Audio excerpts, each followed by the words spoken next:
एकादश परिवर्त आभिरति लोक धातु एवं तथागत आक्षोभ्य के दर्शन। भगवान बुद्ध ने लिच्छवी विमल कीर्ति से कहा, कुलपुत्र, जब आप तथागत को देखना चाहते हैं, तब तथागत को किस प्रकार देखते हैं? लिच्छवी विमल कीर्ति ने कहा, भगवन, जब मैं तथागत को देखने की कामना करता हूँ, तब मैं निश्चय ही तथागत को देखे बिना उन्हें देखता हूँ। अर्थात तथागत के दर्शन तथागत को देखे बिना ही करता हूँ। मैं तथागत को पूर्वांत अर्थात भूतकाल में अनुत्पन्न होने वाला और अपरांत अर्थात भविष्य काल में न जाने वाला एवं प्रत्युत्पन्न अर्थात वर्तमान काल में अप्रतिष्ठित रहने वाला देखता हूँ। ऐसा किस कारण? क्योंकि तथागत रूप तत्ता स्वभाव होते हुए भी रूप रहित हैं। अर्थात रूप तत्ता के स्वभाव एवं तथागत की तत्ता के स्वभाव में समानता अर्थात निःस्वभावता है। परंतु तथागत रूप अर्थात भौतिक आकार में नहीं है, वह तो रूपातीत हैं। तथागत वेदना तत्ता स्वभाव हैं, परंतु वेदना से रहित हैं। तथागत संज्ञा तत्ता स्वभाव हैं, परंतु संज्ञा से रहित हैं। तथागत संस्कार तत्ता स्वभाव हैं, परंतु संस्कार से रहित हैं। तथागत विज्ञान तत्ता स्वभाव हैं, परंतु विज्ञान से रहित हैं। अर्थात परमार्थ स्वरूप तथागत पंच स्कंधों से रहित हैं। चार धातुओं में अप्रतिष्ठित तथागत आकाश धातु के समान हैं। छह आयतनों से अनुत्पन्न तथागत चक्षु, श्रोत्र, घ्राण, जिह्वा, काय एवं मन के कार्य क्षेत्र से बाहर हैं। तथागत त्रिधातुक संसार से सीमित नहीं है। वह त्रिविध मल से रहित है। वह त्रिविध विमोक्ष प्राप्त कर चुके हैं। उन्हें त्रिविध विद्या प्राप्त है।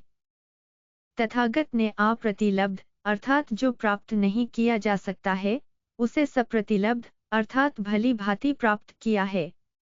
तथागत ने सभी वस्तुओं अर्थात धर्मों के प्रति आश्लेष अर्थात अनासक्ति भावना की पराकाष्ठा प्राप्त की है। वह भूत कोटि रहित हैं। तत्ता में सुप्रतिष्ठित है और अन्योन्यता अर्थात पारस्परिकता से रहित हैं। तथागत न तो हेतुओं अर्थात कारणों से उत्पन्न है और न प्रत्ययों अर्थात परिस्थितियों से बंधे है। वह लक्षणों से रहित है और असलक्षणा है अर्थात लक्षण युक्त नहीं है। वह न एक लक्षण वाले हैं और न भिन्न लक्षणों वाले हैं। वह अकल्पित, असंकल्पित एवं अविकल्पित हैं। तथागत न पार अर्थात उस ओर का किनारा है और न अपार अर्थात न इस ओर का किनारा है और न मध्य ही है। तथागत यहाँ अथवा वहाँ अथवा किसी अन्य स्थान पर नहीं है। विज्ञान से तथागत को ज्ञात नहीं किया जा सकता है। वह विज्ञान स्थान नहीं है। तथागत न तम अर्थात न अंधकार है और न आलोक अर्थात न उजाला ही है। तथागत नाम रहित और निमित्त रहित है। वह न दुर्बल है न बलवान है। वह न किसी देश में स्थित है और न किसी दिशा अर्थात पक्ष में स्थित है। तथागत शुभ एवं अशुभ अर्थात कुशल तथा अकुशल से रहित है अर्थात वह पुण्य एवं पाप की सीमा के बाहर है। तथागत संस्कृत एवं असंस्कृत से रहित है। तथागत के बारे में कोई चर्चा करना अथवा तथागत का कोई अर्थ बताना संभव नहीं है। तथागत न दान है और न लोभ है अर्थात न मात्सर्य है, न शील है और न दुष्शील है, न क्षांति है और न द्वेष है, न वीर्य अर्थात न पराक्रम है और न आलस्य है, न ध्यान है और न औदात्य अर्थात अशांति है, न प्रज्ञा है और न अज्ञानता है। इन शब्दों द्वारा तथागत के विषय में अभिलाप नहीं किया जा सकता है, वह अनाभिलाप्य है। तथागत न सत्य है और न मरीषा अर्थात न झूठ है।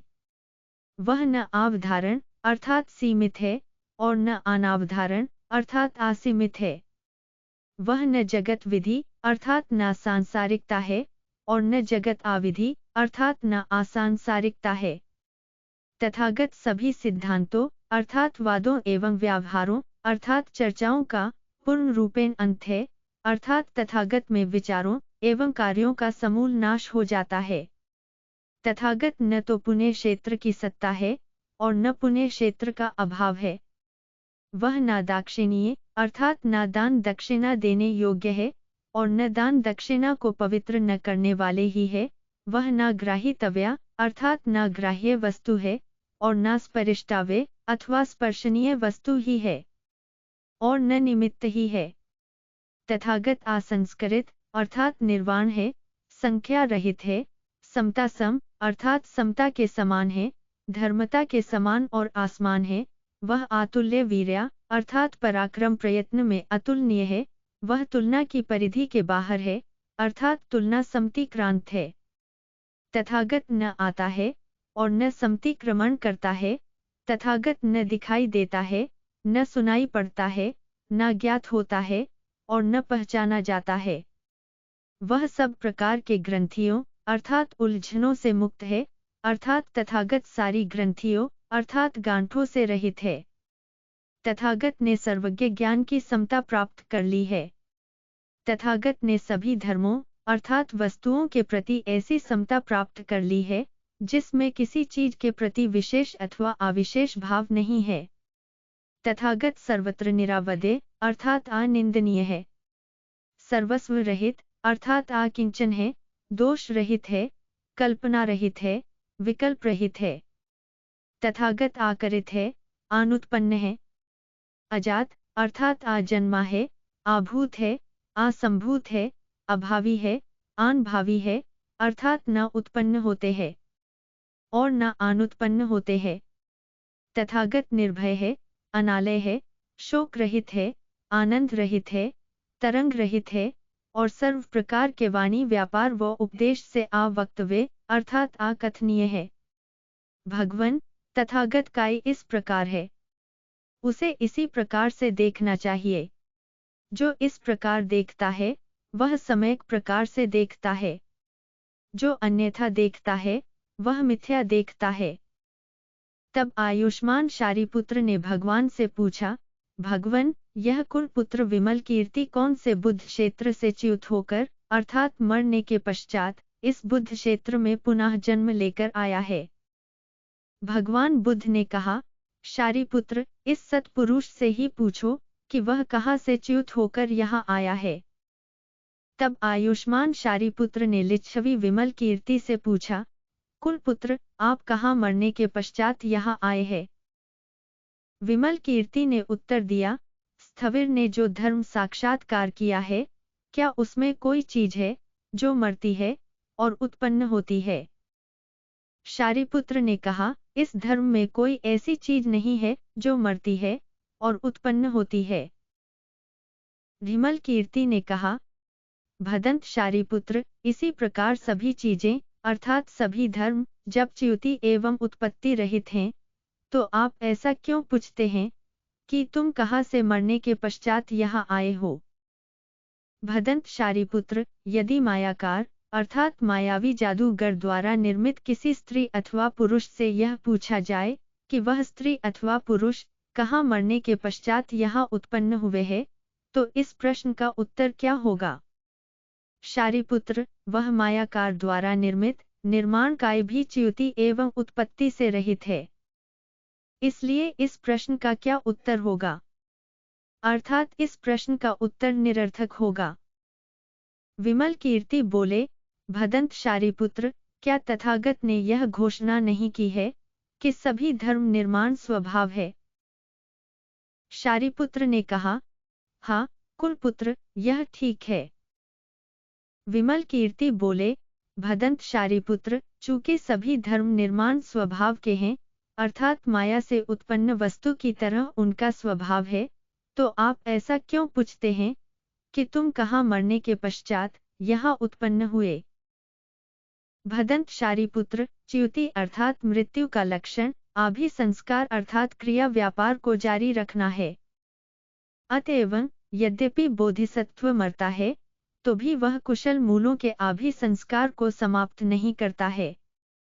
यद्यपि वह जन्म लेता है, तथापि वह अकुशल कार्यों अर्थात पापों की परंपरा को पुनः नहीं पनपने देता है।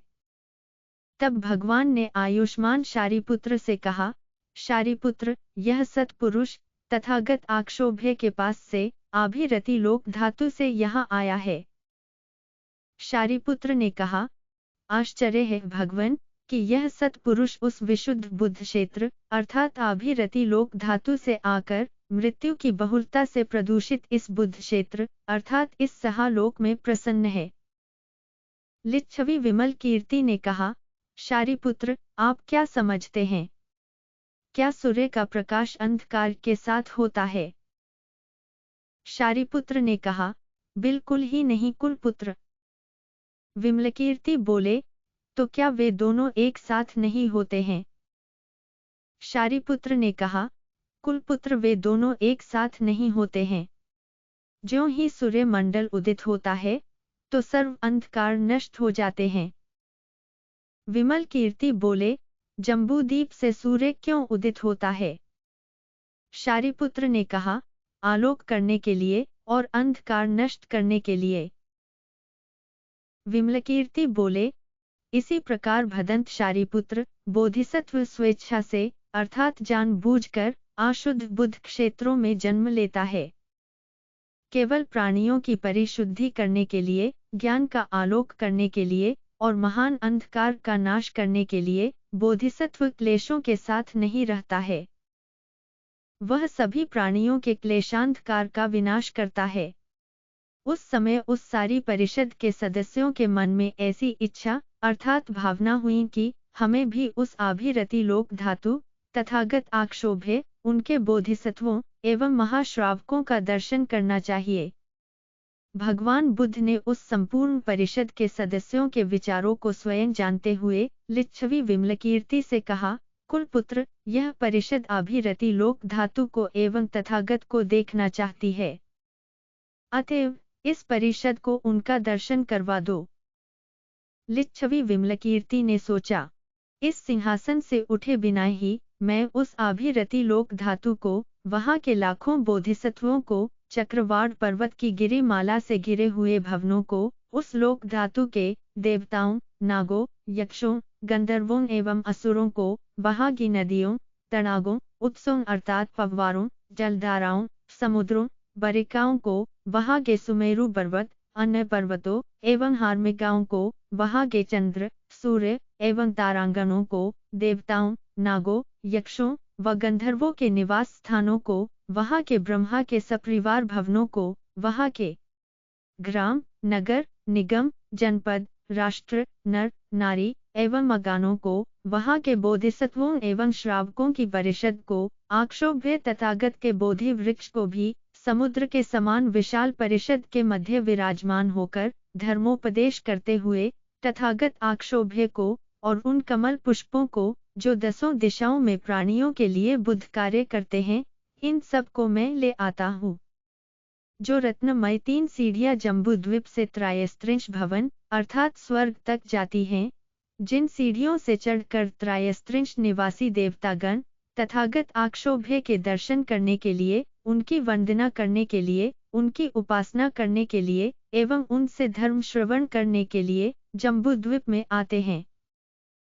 और जिन सीढ़ियों से होकर जम्बूद्वीप के मनुष्य त्रायस्त्रिंश वासी देवताओं के दर्शन करने के लिए त्रायस्त्रिंश भवन में चढ़ते हैं, उनको भी इस संपूर्ण आभिरति लोक धातु को, इसके अप्रमेय पुण्य संचय सहित जल में स्थित इसके आधार स्कंध से लेकर कनिष्ठ भवन तक कुंभकार की चाक की भांति संपूर्ण को भेद करके दाहिने हाथ से पुष्पमाला की भांति पकड़कर इस सहालोक धातु में लाकर रख दूंगा। यहाँ रखकर इस परिषद को दिखा दूंगा। तब लिच्छवी विमलकीर्ति ने ऐसी समाधि लगाई और इस प्रकार का रिद्धि प्रदर्शन का कार्य किया, जिससे उसने उस संपूर्ण आभिरति लोक धातु को भेद करके अथवा संक्षिप्त करके दाहिने हाथ में पकड़ करके इस सहालोक धातु में रख दिया।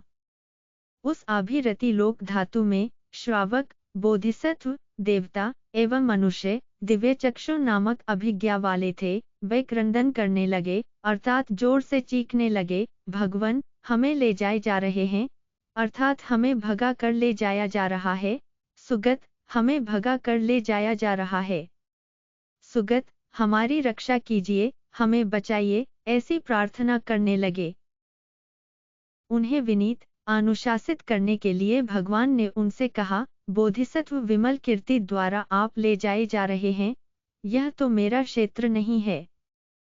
वहाँ अर्थात उस लोक धातु में जो अन्य देवता मनुष्य आदि थे, उन्हें न ज्ञात हुआ और न दिखाई दिया कि वे कहाँ ले जाए जा रहे हैं। यद्यपि आभिरति लोक धातु को इस सहालोक धातु में रख दिया गया था, तब भी सहालोक धातु न बढ़ा और न घटा, उस पर न दबाव पड़ा और न उसको कोई बाधा हुई। वह आभिरति लोक धातु भी आकार में छोटा नहीं हुआ। दोनों ही लोक धातु पहले की तरह ही अब भी दिखाई देते थे।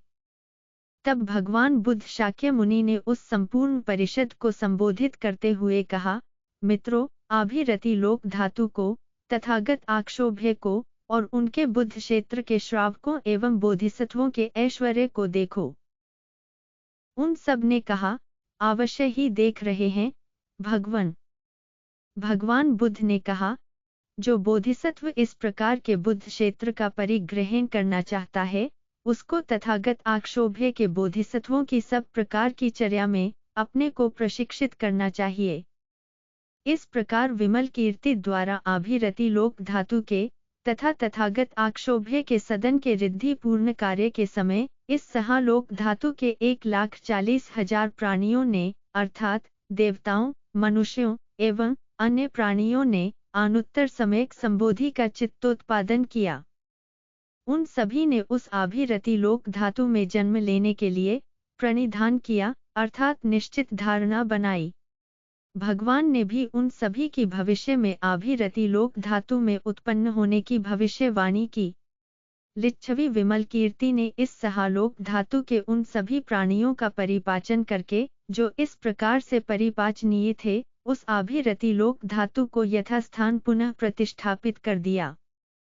तब भगवान ने आयुष्मान शारिपुत्र से कहा, शारिपुत्र, क्या तुमने उस आभिरति लोक धातु को और क्या तथागत आक्षोभ्य को देखा?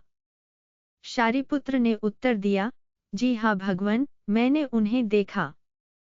सभी प्राणी इसी प्रकार के बुद्ध क्षेत्र के गुणों के ऐश्वर्य में रहे। सभी प्राणी कुल पुत्र लिच्छवी विमलकीर्ति की तरह की रिद्धियों से संपन्न हो जाएं। विमलकीर्ति जैसे सत्पुरुष को देख करके हम कितने भाग्यशाली और महान लाभों से लाभान्वित हुए हैं। जो प्राणी वर्तमान समय में अथवा तथागत के परिनिर्वाण के पश्चात इस धर्मोपदेश को सुनेंगे, वे भी महान लाभों को प्राप्त करेंगे, वे भी बड़े भाग्यशाली प्राणी होंगे। उन लोगों को होने वाले लाभों का तो कहना ही क्या है, जो इस धर्म पर्याय को सुनकर इस पर दृढ़ता पूर्वक विश्वास करते हैं, निर्भर करते हैं, इसे हृदयंगम करते हैं, इसे धारण करते हैं, इसकी वाचना करते हैं, श्रद्धा पूर्वक इसका अर्थ समझते हैं, इसकी शिक्षा देते हैं, इसका पाठ करते हैं, दूसरों के लिए इसको प्रकाशित करते हैं और ध्यान पूर्वक इसकी शिक्षा का अधिगम करने में जुट जाते हैं। जो प्राणी इस धर्मोपदेश को भली भांति सुनते समझते हैं, उन्हें धर्म रूपी रत्नों की निधि प्राप्त होती है। जो इस धर्मोपदेश अर्थात धर्म पर्याय का स्वाध्याय करते हैं, वे तथागत के साथी बनते हैं। जो इस सिद्धांत अर्थात धर्म के विशेषज्ञों अर्थात आदि मुक्तों का सत्कार करते हैं और उनकी सेवा करते हैं, वे ही धर्म के रक्षक होते हैं। जो इस धर्म पर्याय को अर्थात इस सूत्र को भली प्रकार लिखते हैं, स्मरण रखते हैं, इसका सम्मान करते हैं, उनके घरों में तथागत विहार करते हैं। जो इस धर्म पर्याय का अनुमोदन करते हैं, वे सभी पुण्यों की रक्षा करते हैं। जो प्राणी इस धर्म पर्याय से एक चातुष्पाद गाथा अथवा श्लोक का भी दूसरों के लिए उपदेश करते हैं, वे एक महाधर्म यज्ञ करते हैं। जो प्राणी इस धर्म पर्याय अर्थात विमल कीर्ति निर्देश सूत्र के लिए अपनी शांति, इच्छा, बुद्धि, अवबोधन, दर्शन एवं दृढ़ विश्वास लगाते हैं, उनका भी उसी प्रकार का उज्जवल भविष्य होता है, अर्थात उनके द्वारा सम्यक संबोधि की प्राप्ति की भविष्यवाणी निश्चित रूप से हो सकती है। एकादश परिवर्त समाप्त।